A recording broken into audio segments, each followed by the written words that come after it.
O que eu apontarei para os irmãos e vamos refletir na palavra de Deus no Salmo de número 16. Na semana passada a gente deu início a um salmo que vai ser concluído 15 dias depois, e hoje, como sendo domingo da ressurreição, a gente vai dar ênfase à ressurreição e voltará ao Salmo 27 na próxima semana. Se alguns queriam beber água, pode fazer agora, antes da gente iniciar essa parte aqui. Porque depois, se você se levantar, não fica muito bonito, não. Pode ir logo se quiser. Beleza? Tem a gente com sede, graças a Deus. Tem água para todo mundo.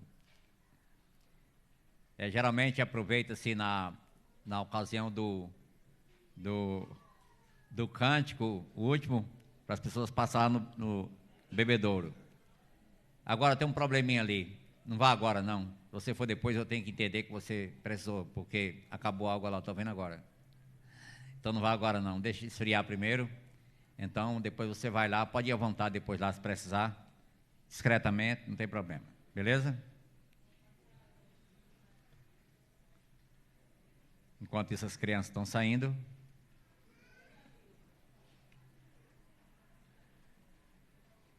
Na realidade não estão saindo, estão entrando para cá, né? Tá certo, Benjamin? Tem gente nova aí hoje, ó.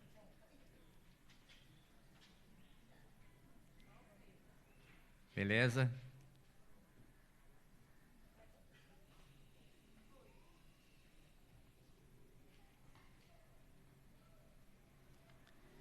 Aqueles que estão em casa, eu sei que tem irmãos que foram impedidos providencialmente pela parte física de estar aqui. Mas eu espero que você ore para em breve estar conosco. Nada substitui a presença aqui. É paliativo uma transmissão. Aproveita sim, parte, mas você estando aqui fica mais proveitoso, é mais gostoso, né? A presença de cada um. Mas eu espero também que o irmão ou a irmã que ficou em casa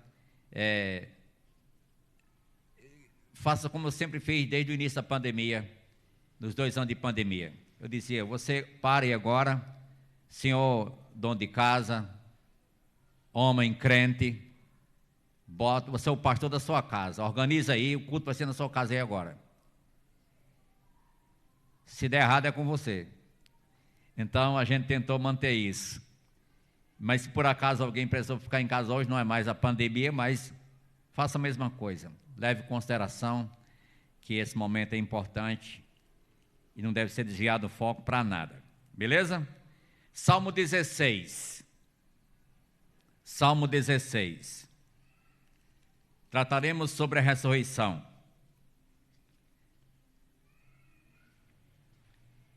O início do Salmo 16, a epígrafe diz o quê? O Santo de Deus. Hino de Davi. Eu quero fazer aqui uma sondagem. Quem tem alguma Bíblia que diz diferente? Parece que todos dizem a mesma coisa? Ou alguma Bíblia está dizendo diferente, esse epígrafe aí? A introdução. Hino de Davi. Estou dando tempo para vocês olharem na Bíblia de vocês. Acho que todos estão igual a minha, né? Que alguns não olharam ainda, estão olhando ainda. Deixa aberto lá. A irmã Ildamar. Pode dizer, irmã. Ok. Salmo excelentíssimo de Davi. Muito bem. Vai ter outras Bíblias que vão dizer outras coisas, mas tudo vão para o mesmo caminho. Não vou aqui dizer qual, mas tem versões que vai dizer diferente. Mas é um hino. E esse hino é de Davi. E o título desse hino a epígrafe diz o Santo de Deus. É sempre bom você levar em consideração o que estava acontecendo antes de ler um salmo. Porque a nossa cultura de lê um salmo aí para desopilar. Não, não é assim que funciona. Não é assim que funciona. Se leva a sério o estudo da Bíblia. Deus, na misericórdia dele, aqui por lá vai mostrar a alguma pessoa exatamente algo que ele não estava esperando e encontrou ao ler, mas sejamos mais propositais ao ler a palavra de Deus.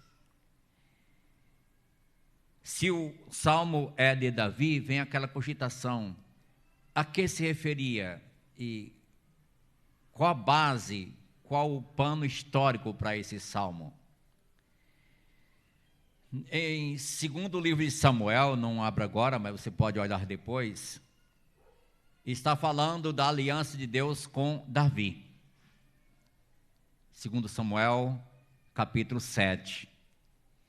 E é dito ali, aquela expressão de Davi, que ele desejou construir o templo para Deus. Se eu moro numa casa de cedro, uma casa boa, um vangalô, e a arca de Deus está numa tenda. Isso não é justo, Davi disse, isso não é justo. Eu tenho que construir o templo. E ele começou a se movimentar para isso. Nesse tempo, Davi estava tão próspero no seu reinado, no auge do seu reinado. Deus havia dado paz entre todos os seus inimigos. Era o rei especial em um tempo especial, e as nações o consideravam. Depois ele teve que lutar contra alguns e venceu também. Mas disse que o Senhor deu paz a Davi entre todos os seus inimigos. Então foi sucesso do rei. Ele era bem abastecido economicamente, suprido de prata e ouro, recebia imposto de várias nações, tinha um bom exército, um poderio bélico significativo para a sua época. Ele estava bem, estava bem. E foi nesse contexto que surgiu o Salmo 16. Digo outra coisa acerca desse salmo que não pode passar batido. Esse salmo é um salmo messiânico. Note o que diz lá no início: o Santo de Deus. Não era o santinho Davi, não. É o Santo de Deus mesmo, é o justo Jesus. Agora aqui o rei é Davi e acontece relacionado a ele, mas que na realidade o salmo é messiânico. Então presta atenção que eu vou ler. Guarda-me, ó Deus, porque em ti me refugio.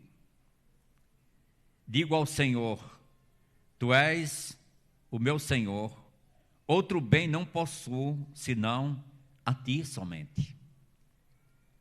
Quanto aos santos que há na terra, são eles os notáveis, nos quais tenho todo o meu prazer. Muitas serão as penas dos que trocam o Senhor por outros deuses. Não oferecerei as suas libações de sangue, e os meus lábios não pronunciarão o seu nome.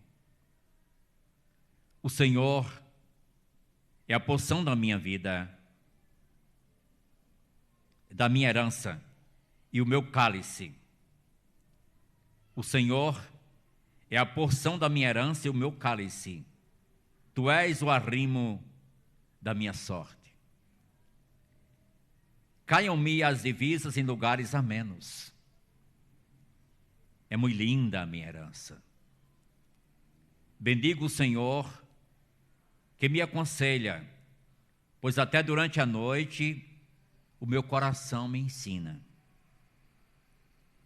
Senhor, deixe-me dizer uma coisa antes de continuar. Presta atenção ao Salmo de forma que, se eu não dissesse mais nada, seria suficiente. Entendeu? Vamos lá. O Senhor tem-o sempre à minha presença. Estando Ele à minha direita, não serei abalado.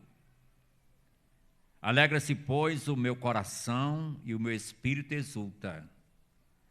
Até o meu corpo repousará seguro, pois não deixarás a minha alma na morte, nem permitirás que o teu santo veja corrupção. Tu me farás ver os caminhos da vida. Na tua presença, a plenitude de alegria, na tua destra, delícias perpetuamente. Amém? Seja louvado, Senhor, o teu nome. Agradecemos e bendizemos ao Senhor por tua palavra, por aquilo que o Senhor é e por aquilo que o Senhor faz. E por esta noite temos o privilégio de refletir nesta porção. Em o nome de Jesus. Amém. Se os irmãos lembram, eu já preguei nesse salmo com as duas mensagens, quando fiz a exposição da uma boa parte dos salmos, especialmente os messiânicos. É que nas classificações dos salmos, o saltério é muito importante, porque além dele ter os 5 divisões pelos 5 livros, ele tem todos os salmos subdivididos em séries, o Halel, os degraus, imprecação, orações, os louvores e assim por diante. E aqui estamos em um dos salmos messiânicos. E vendo a forma que Davi encara a Deus e a sua mensagem e aquilo que ele relaciona. 3 coisas vamos ver aqui nesse contexto. O Senhor é o Senhor da vida. O Senhor é o conquistador da morte. O Senhor traz alegria agora e na eternidade. Alguém já escorreu esse salmo pensando 4 partes diferentes. Como Davi via a Deus, versos 1 e 2. Como Davi via o povo de Deus, verso 3. Como Davi via o mundo, verso 4. Como Davi via o futuro, versos 9 e 10. Essa foi a forma que eu preguei nesse salmo já aqui, quando, parece que foi em 2017. Vendo a maneira como Davi via a Deus, você vê isso logo no início do salmo, que ele começa com uma oração. É o Deus a quem ele recorre em sua oração e o chama de meu, o quê? Refúgio. Está lá na sua Bíblia? Sim ou não? Verso 1, meu refúgio. Em quem eu me refugio, em ti me refugio. Você lembra então que o Salmo 46 faz essa declaração também. Deus é o quê? Nosso refúgio e fortaleza, socorro bem presente nas tribulações. Agora, no contexto do Salmo 46, era um. Esse é outro. O contexto do Salmo 46, onde Davi disse ser Deus o refúgio e fortaleza, é quando Jerusalém estava cercada pelo exército inimigo, o rei Sinaqueribe querendo invadir Israel. E foi naquela oportunidade que ele se afirmou no seu Deus, a cidade sitiada. Mas Deus deu refúgio, deu livramento, pois eles estavam refugiados em Deus. De forma que quando de manhã olharam, teve que dizer: vinde e contemplai as obras do Senhor, que a assolação efetuou na terra, porque 185.000 soldados inimigos estavam estendidos, mortos. E aqui não era guerra, não era guerra. O reino de Davi que estava em paz, tranquilo. Mas ele disse: guarda-me, ó Deus, porque em ti me refugio. Digo ao Senhor: tu és o meu Senhor, outro bem não possuo, senão a ti somente. Então Davi estava procurando refúgio, quer dizer, falando sobre refúgio, e de certa forma ele queria também um refúgio, mas você sabe que ele não estava com problemas de guerras, não estava com perseguição como no tempo de Saul, no tempo do próprio Absalão, ou dos filisteus, ou de outros, não estava. Mas ele fez a afirmação: Deus é o seu refúgio. Você vai ver no verso 2, digo ao Senhor. Já no verso 1, guarda-me, ó Deus. São palavras diferentes, são nomes diferentes. O Senhor, do verso 2, para o Deus do verso 1. É o mesmo Deus? Mas está se referindo a Deus de uma forma específica. Esse do verso 1 está falando sobre aquele El Shaddai que acolhe, que está ajudando e relacionando-se com as pessoas. Já o verso número 2 é aquele Deus autoexistente, que não depende de ninguém e que é eternamente Deus, creia ou não, nada vai mudar. O soberano Yahvé é o Senhor, o eu sou, como foi dito a Moisés. Mas, diga uma coisa, se Davi estava orando e afirmando se refugiar em Deus, então Davi era um refugiado. Era um refugiado. A gente entende isso um pouco aqui na situação brasileira, com os refugiados, né, que vêm de outros países. Particularmente, eu tenho muito sentimento para as pessoas que chegam de outro país aqui, tentando ser acolhido e tentando viver. Eles chegam procurando meios de sobrevivência, que vêm de países complicados, onde eles não têm liberdade. Então, é um refugiado. E um refugiado, ele se submete às normas do país para onde vai. Não é verdade? Ele tem que submeter às normas da regência onde ele está. E Davi estava sendo refugiado em Deus, então ele estava entregue totalmente às suas normas, regras, diretrizes e concordando com tudo. Mas não está bom ainda, deixe-me dizer, porque Davi estava próspero no seu reino, materialmente falando, seu poderio bélico, suas riquezas, sua casa suntuosa, palácio real mesmo, e ele está aqui orando a Deus.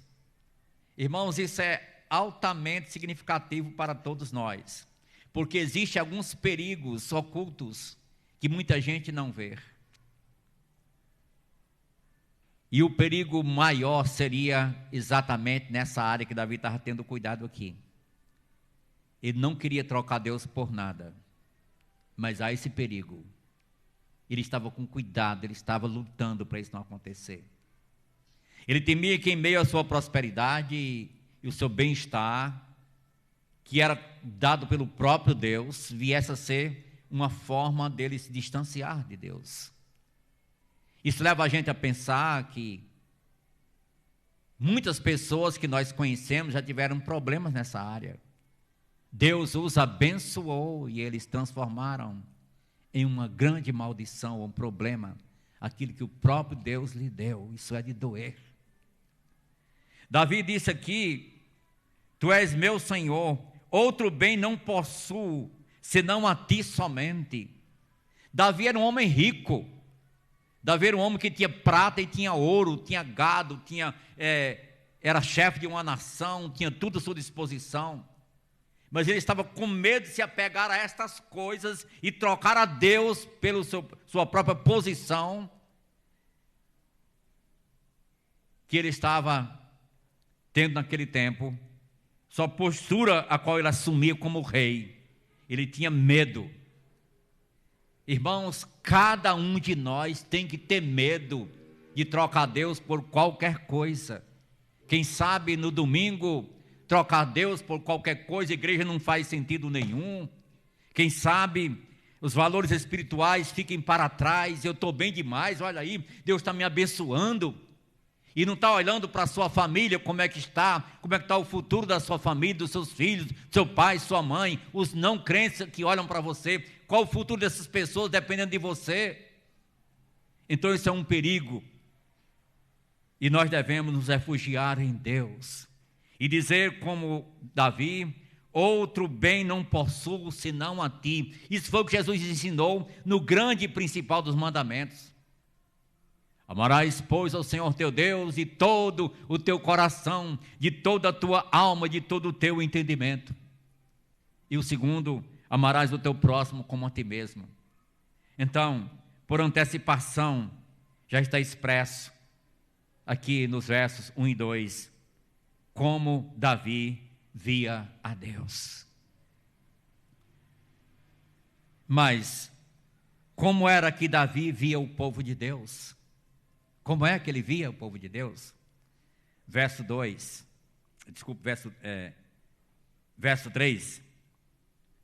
Como Davi via o povo de Deus. Quanto aos santos que há na terra, são eles os notáveis, nos quais tenho todo o meu prazer. Me parece que tinha um grupo ou uma banda com esse nome, os notáveis, tinha? Não sei, eu já ouvi uma coisa assim, mas se tinha não vale não, aqui os notáveis é você, viu? Os notáveis aqui é o povo de Deus, os notáveis, é o povo de Deus,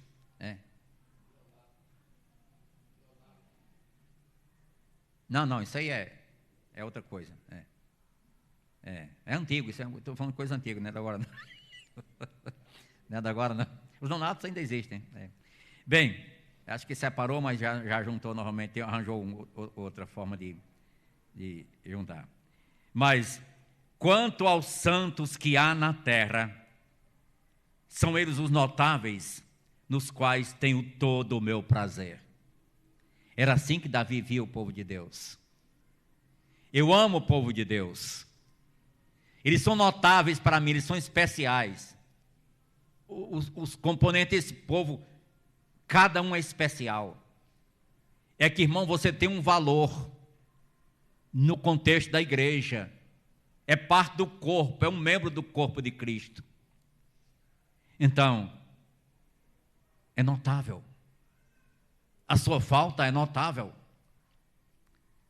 Eu estou vendo gente aqui hoje à noite que, pelo menos disse hoje, quando estávamos no jantar: fulano, cadê, hein? Vai chegar. E está aqui hoje à noite. Não vou dizer quem é.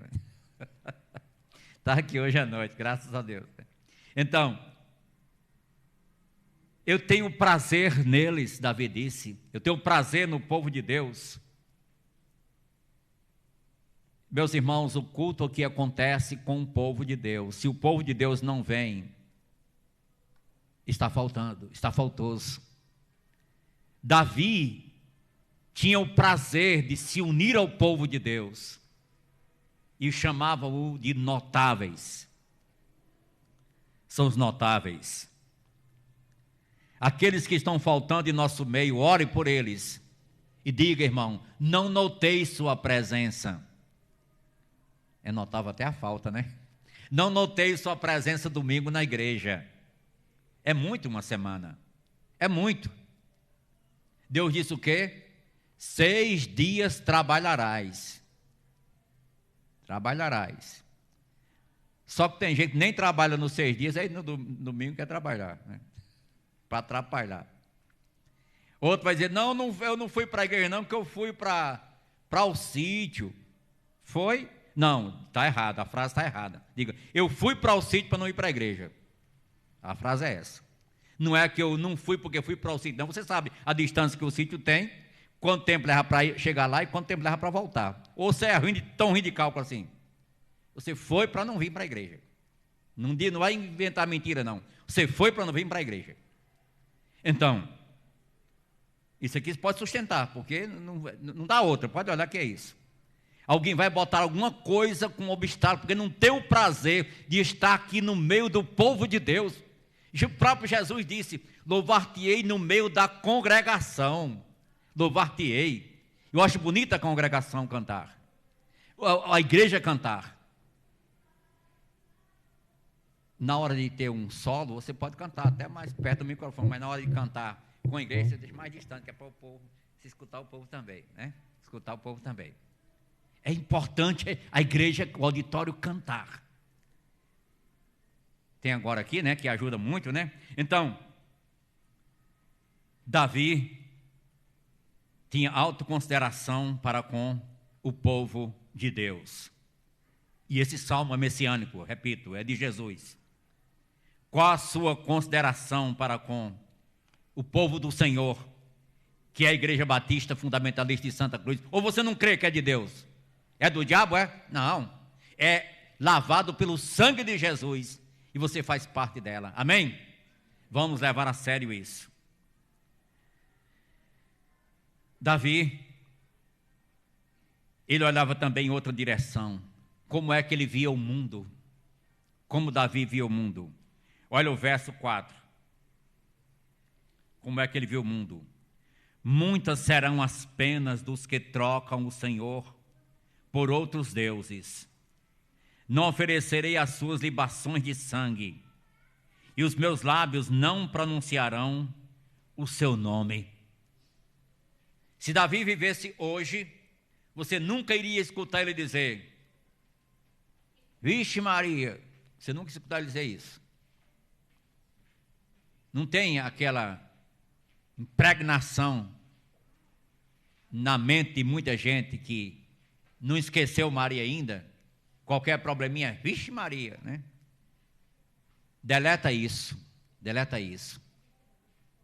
Meu Jesus, agora não tome em vão o nome do Senhor não. Meu Jesus, misericórdia, Senhor, misericórdia. Então, Davi via o mundo de uma forma tal que não queria ser participante com eles, não queria unir-se a ele, não queria compactuar com ele. Não oferecerei as suas libações de sangue. Você não vai ver um crente adorando outro Deus de pedra ou de pau. Agora, infelizmente, tem o perigo de se dobrar a Mamon, porque é mais complexo isso aí. Ou trocar Deus por outra coisa. Então, note que tudo isso é perigoso. Davi, ele mantinha uma postura, mas vamos olhar como é que Davi via o futuro. E é aqui que nós queremos tomar mais tempo, antes de findar. Como Davi via o futuro. Ele havia dito no verso 1 que Deus era o seu refúgio. No verso número 6, o Senhor era a porção dele.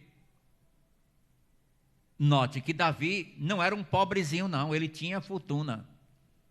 mas ele não queria confiar em nada. O Senhor é a minha porção. Aí sim, o Senhor é a minha porção. Isso nos ensina alguma coisa? Disse até que iria cair as divisas em lugares a menos. É muito linda a minha herança. Qual a sua herança? É uma herança eterna, gloriosa, dada por Jesus. A esperança da ressurreição e as coisas relacionadas a ela. É muito linda essa herança. Era o seu relacionamento com o Senhor que o fazia refletir de forma que até a noite ele aprendia com o seu coração. Ele me aconselha, pois até durante a noite o meu coração me ensina. Ele tinha que meditar. Ele tinha que meditar. Bem, como é que ele via o futuro? Vamos a partir do verso 8 até o final. É sobre o futuro agora. O Senhor tem sempre a minha presença. Estando Ele à minha direita, não serei abalado. O Senhor, a gente canta isso aqui. Olhando para Cristo, isso é fitar os olhos em Jesus. Olhando firmemente para o autor e consumador da fé. Eu tenho sempre a minha presença. Não podemos deixar de andar na presença do Senhor. Estando à minha direita, não serei abalado. Você lembra que Jesus, quando ressuscitou e quando ascendeu ao céu, ele foi para onde? Ele assentou-se em algum lugar à destra de Deus. Lugar de honra, à direita do Pai. Verso 9. Alegra-se, pois, o meu coração e o meu espírito exulta. Até o meu corpo repousará seguro. Confiança até em face à morte. Segurança, o refúgio iria até a morte. O refúgio do verso 1 iria até a morte. O meu corpo repousará seguro. Por quê? Não deixarás a minha alma na morte. E mais, não nem permitirás que o teu santo veja corrupção. Ou seja, que o seu corpo entre em estado de putrefação, como foi o corpo de Lázaro. O corpo de Jesus não entrou em estado de putrefação.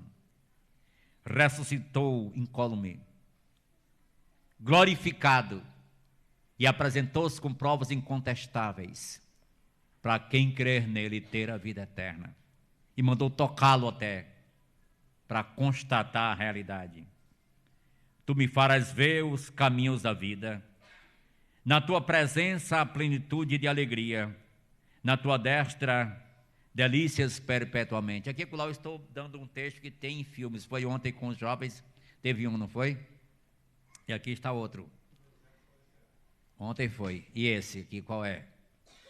Não é o deserto florescerá, mas é o inferno em chamas. Esse eu passei mais de 100 vezes aqui na região, no estado do Rio Grande do Norte. Foi.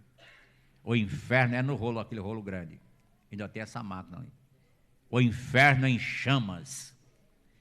E quando Lázaro está no seio de Abraão, aparece o ator principal lá, e ele cita esse texto que à destra de Deus há delícias perpetuamente, né? Há um rio da água viva que sai do trono do Cordeiro, da cidade santa. E era assim que Davi via o futuro. A certeza da ressurreição. Ontem falamos aqui com os jovens sobre exatamente a esperança da ressurreição. O que ela produz em nós, foi assunto também do rádio hoje. Foi assunto do rádio também hoje, o que a ressurreição de Cristo produz em nós. Então, eu queria ler aqui um comentário sobre isso aqui. Eu vou ler esse comentário. Preste atenção. Comentário inspirado. Porque a respeito dele, de Jesus, diz Davi: diante de mim via sempre o Senhor, porque está à minha direita, para que eu não seja abalado. Por isso se alegrou o meu coração e a minha língua exultou. Além disto, também a minha própria carne repousará em esperança, porque não deixarás a minha alma na morte, nem permitirás que o teu santo veja corrupção. Fizeste-me conhecer os caminhos da vida, encher-me-ás de alegria na tua presença. Irmãos, seja-me permitido dizer claramente a respeito do patriarca Davi que ele morreu, foi sepultado e o seu túmulo permanece entre nós até hoje. Sendo, pois, profeta e sabendo que Deus lhe havia jurado que um dos seus descendentes se assentaria no seu trono, prevendo isto, referiu-se à ressurreição de Cristo, que nem foi deixado na morte, nem o seu corpo experimentou corrupção. Aí vai pregando o evangelho: vocês mataram esse Jesus, foi vocês, mas Deus o ressuscitou, você precisa se arrepender e se converter, e serão cancelados os vossos pecados. Esse é o comentário, Atos 2, 25 até o 31. Prevendo isso, se referiu à ressurreição de Cristo, que nem foi deixado na morte, nem o seu corpo experimentou corrupção. Por isso ele é um salmo messiânico, um salmo que fala sobre o Messias de Israel, que apresenta, assim, a Jesus. Lá no capítulo número 13 desse mesmo livro, eu li 2, 25 a 31, e no capítulo 13, eu vou ler também esse outro comentário aqui, que está praticamente na mesma ordem.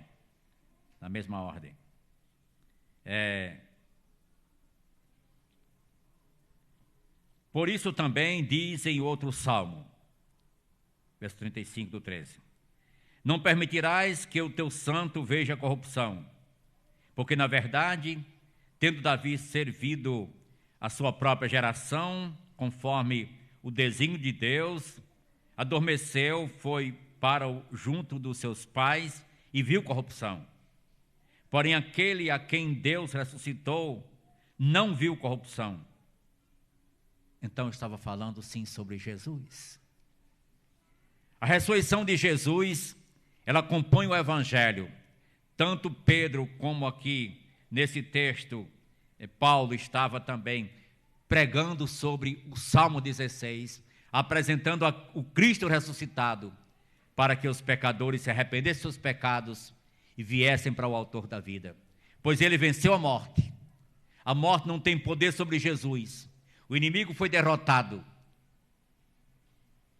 E quem crê em Cristo não morrerá mais eternamente, mas tem a vida eterna. Aquele que não crê no Filho não verá a vida, mas sobre ele permanece a ira de Deus.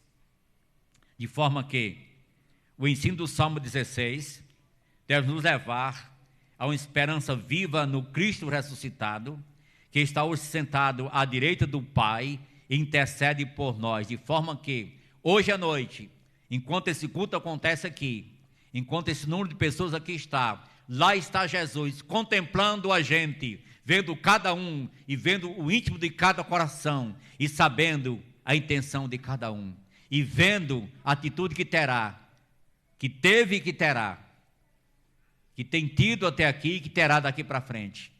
Se você não é um crente, corra para esse refúgio. Despreze qualquer outro refúgio nesse sentido de não confiar, não colocar no lugar de Jesus. É somente Ele. O pastor Mark Swindelberg, falando sobre o grande mandamento, ele disse que fazem muito errado com esse mandamento. Diz que é amar a Deus sobre todas as coisas. Não, é amar somente a Ele. É Ele pronto, por causa daquilo ali, tudo vai dar certo, vai amar a todos agora, mas se não começar assim, não vai dar certo. É amar a Deus, e aí passaremos a amar as demais pessoas. Ao contrário, não irá funcionar. Hoje à noite, Deus nos deu a oportunidade de estar diante do quadro da ressurreição e, com base no Antigo